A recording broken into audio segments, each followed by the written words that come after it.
Jaduong' apenji penjo moro ka ng'ato otho e pi to ringre ne ok oyudi, omanyi mok oyudi, omany kabisa kuonde te mok oyudi, kata ng'ato otho e ajali to omany mok oyudore.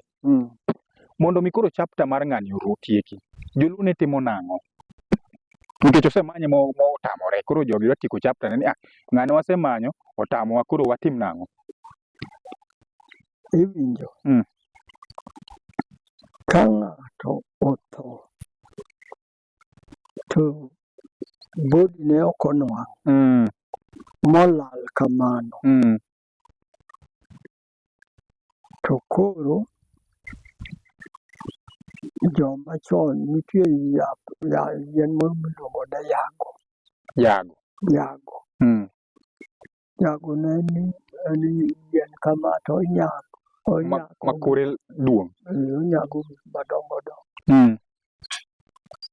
Koro nyagono ithurwa kata orindi. Iiko orindi kata iiko yago. Kaka ranyisi. Jokristo to ok tim mano. Mago joma chon. Mago joluo machon ema ne timo. To jokristo timo nang'o? Iweyo.